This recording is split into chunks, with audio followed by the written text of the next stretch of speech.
The Vexery cubs trembled behind the supply crates, their 6 eyes wide with terror as the cargo bay doors hissed open. Amelia watched them from her station near the airlock, her heart aching at the sight. 3 small, fur-covered aliens, no bigger than Earth raccoons, cowering at every shadow, every sound, every slight vibration of the transport ship. "They're at it again," Jackson muttered, stepping beside her with a datapad in hand. His brown eyes softened as he observed the frightened creatures. "Captain says their homeworld was raided last month. They're the only survivors from their colony." Amelia's jaw tightened. The Vexery were a prey species, evolved on a death world where everything, from the predators to the plants, wanted them dead. Their entire civilization was built on fear, on hiding, on running. And now these 3 cubs had lost everything. "Someone needs to help them," she said quietly. Jackson glanced at her, recognizing that determined look. "Amelia, we're just transport crew. We're supposed to deliver them to the refugee station at Kepler 442, not." But she was already walking toward the cubs. The smallest one, pale blue fur with silver spots, let out a high-pitched whine as Amelia approached. The other 2 scrambled backward, their claws scraping against the metal floor. "Hey, hey," Amelia said softly, lowering herself to sit cross-legged on the floor several feet away. "I'm not going to hurt you." The cubs stared at her, their bodies rigid with fear. In their native language, which the translator chip in her ear converted to English, they whispered to each other. "Big. Predator eyes. Forward-facing.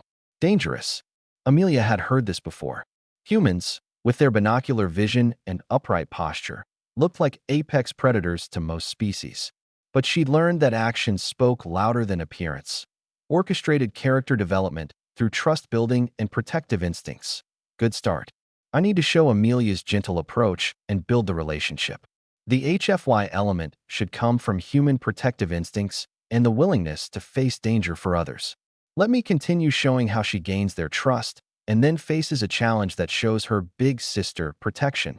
She pulled out her lunch, a simple sandwich, and broke off a small piece, placing it on the floor between them. Then she turned her head away, making herself less threatening. Minutes passed. Then, she heard the soft padding of feet. The smallest cub crept forward, snatched the food, and darted back. Amelia smiled, but didn't move. Every day for the next week, Amelia spent her breaks with the cubs.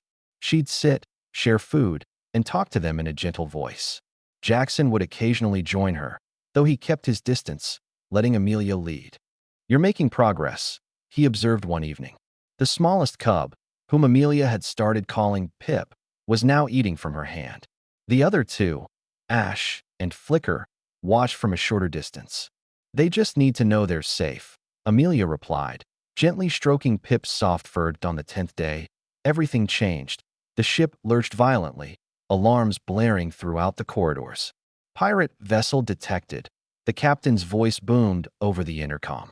"All hands to stations. Prepare for potential boarding." The cubs shrieked in panic, scattering in different directions. Amelia's heart raced as Jackson grabbed her arm. "We need to get to the safe room," he shouted over the chaos. But Amelia saw Pip racing toward the cargo bay's outer doors, the ones that led to the unsealed loading dock. If those doors opened during the attack, Pip would be sucked into space. She didn't think. She ran. "Amelia, no." Jackson's voice echoed behind her, but she was already sprinting across the bay.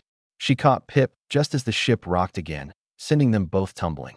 Amelia curled her body around the cub, taking the impact on her shoulder as they hit the wall.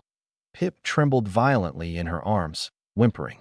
Amelia held the cub close to her chest, her own fear spiking as she heard the sounds of laser fire in the distance. "I've got you," she whispered fiercely. "I've got you."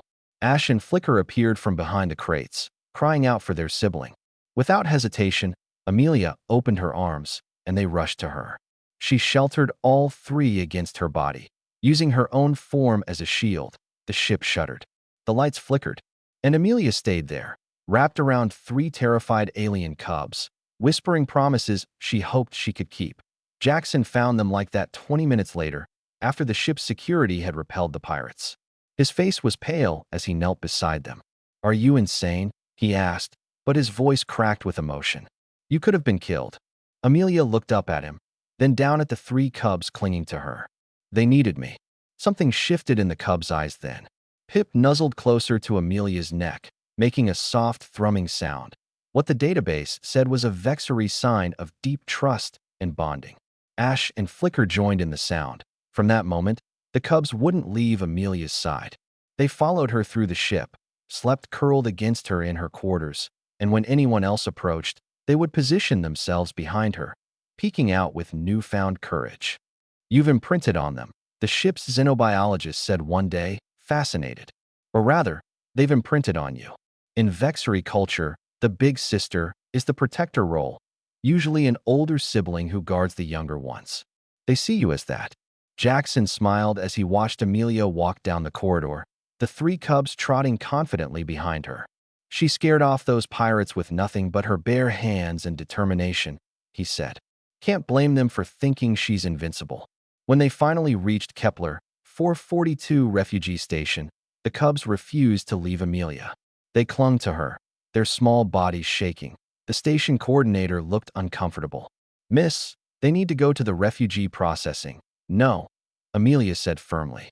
She looked at Jackson, then at the coordinator. "I'm applying for custody. These are my cubs now." Jackson laughed, shaking his head. "Of course you are. I'll help with the paperwork." The coordinator sighed, but pulled up the forms. As Amelia signed, Pip climbed onto her shoulder, thrumming happily. Ash and Flicker pressed against her legs. Throughout the galaxy, predators inspired fear. But humanity had something unique, the ability to become protectors instead of hunters, to choose compassion over conquest. The Vexary cubs had been afraid of everything, hardwired by evolution to run from danger, until they met a human who ran toward it for them. Now, they weren't afraid anymore, because their big sister would never let anything hurt them, and somehow, that made them brave.